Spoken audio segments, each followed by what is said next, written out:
হেফাজত ইসলামের প্রতি আমাদের দৃষ্টিভঙ্গিটার ব্যাপারে আমি একটু কথা বলতে চাই। মাই স্পিকার, আমি দেখলাম আলামা শফি সাহেব 90 বছর বয়স হেলিকপ্টার করে কোথায় গিয়েছেন। বড় নিউজ পেপারে চলে আসলো আলামা শফি সাহেব হেলিকপ্টারে গিয়েছেন। কোথায় টাকা পেল?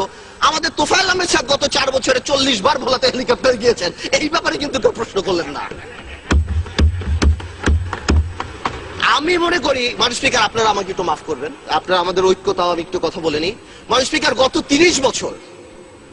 30 বছর গণতন্ত্রের নামে ক্ষমতার লড়াইয়ে আমরা যেই পরিমাণ গাড়ি ভেঙেছি, আপনারা যেই পরিমাণ গাড়ি ভেঙেছেন, 1 বছরে জাপান এত গাড়ি বানায় না।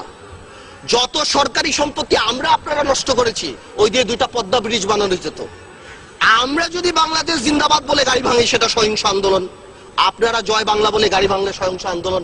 আল্লাহু আকবার বলে হেফাজত যদি গাড়ি ভাঙে, তাহলে তারা জঙ্গি হয়ে যায়। এইটা কি ধরনের কথা? মাননীয় স্পিকার, জঙ্গি কেন বলছি? জঙ্গি is a very dangerous term.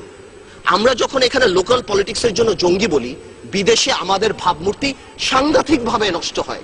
Awami League সরকারই তো সবচেয়ে বেশি ক্রেডিট নেয় যে আমরা জঙ্গি থামিয়ে দিয়েছি। আওয়ামী লীগ সরকারই যদি সবচেয়ে বেশি জঙ্গি বেড়ে যায়, তাহলে আওয়ামী লীগের রেপুটেশন প্রবলেম। হেফাজত ইসলাম নিয়ে আরেকটা কথা বলছি। আওয়ামী লীগের যে পলিটিক্যাল ক্রাইসিস যেটা দেখা গিয়েছে, হেফাজত ইসলাম আসলো কেন? মাননীয় স্পিকার, হেফাজত ইসলাম কিন্তু আসেনি যখন আমরা বিভিন্ন জায়গায় মডেল লাইসেন্স দেই, যখন আমরা সিনেমা হল ওপেনিং এ মিলাদ দেই, যখন আমরা ব্যাংক ওপেন করি মিলাদ দিয়ে, তখন কিন্তু হেফাজত আসেনি। হেফাজত ইসলাম এসেছে যখন সর্বকালের সর্বশ্রেষ্ঠ মানব নবী করিম সাল্লাল্লাহু আলাইহি ওয়াসাল্লাম, সকল মুসলমানের হৃদয়ের স্পন্দন, তাকে নিয়ে কটাক্ষ করা হয়েছে। কোথায় হয়েছে? গণজাগরণ মঞ্চে। আমি পার্টিকুলার বলছি, কিছু অ্যান্টি ইসলাম ব্লগার, নাস্তিক হতেই পারে, এটা যার গণতান্ত্রিক ব্যাপার, কিন্তু অ্যান্টি ইসলাম কিছু ব্লগার সেই সময়টা বিচার করলেই তো পারত। সেই সময় বিচার করেনি কেন? সেই সময় বিচার না করে কি নাম দেওয়া হয়েছে? এরা জঙ্গি, এরা হেফাজতে জামাত, এদের সাথে কথা বলা যাবে না। তো জঙ্গি হলে এদের সাথে মিটিং হচ্ছে কেন? জঙ্গি যদি হয়, এরা মাননীয় প্রধানমন্ত্রীর সাথে মিটিং করছেন কেন? জঙ্গি যদি হয়, এখানে মন্ত্রীরা যে আলামা শফি সাহেবের সাথে দেখা করছেন কেন? আসল কথাটা সেটা না। আসল কথা হলো রাজীবকে নিয়ে। রাজীব যিনি মারা গিয়েছিলেন, আই উইল নট গো, আমি বলবো না রাজীব অ্যান্টি মুসলিম, নাস্তিক, কি ছিল না ছিল, কিন্তু there was a controversy because 886/2012 writ পিটিশনে সেই থাবা বাবা নিয়ে কথা ছিল। আমার দেশের মাহমুদুর রহমান সাহেবকে অ্যারেস্ট করা হয়েছে, যদি কি কারণে অ্যারেস্ট করা হয়েছে সেটা আমি পরে আসছি, বাট এটাকে তো কেউ কোনোদিন মানা করেনি যে না এটা মিথ্যা কথা। হ্যাঁ, সরকারের তরফ থেকে অনেকে মিডিয়াতে বলেছেন যে না, কি করা হয়েছে, এটাকে নতুন করে বানানো হয়েছে, এটা আসলে এরকম ছিল না।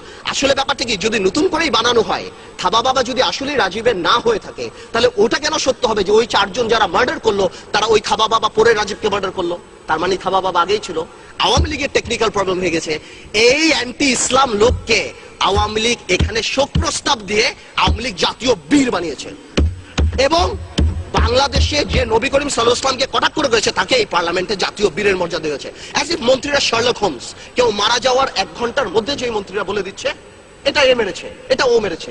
তো জামাত ইসলামী যে খুব, শিবির যে খুব ভালো, আমি তা বলছি না, কিন্তু শিবির যদি মেরে থাকে, আমার কথা চলো, এবং এতে যদি জামাত ইসলামী রাজনীতি না করতে পারে, তাহলে বিশ্বজিৎ মারা যাওয়ার পর ছাত্রলীগ কিভাবে রাজনীতি করে বাংলাদেশে? আমার প্রশ্ন সেটা।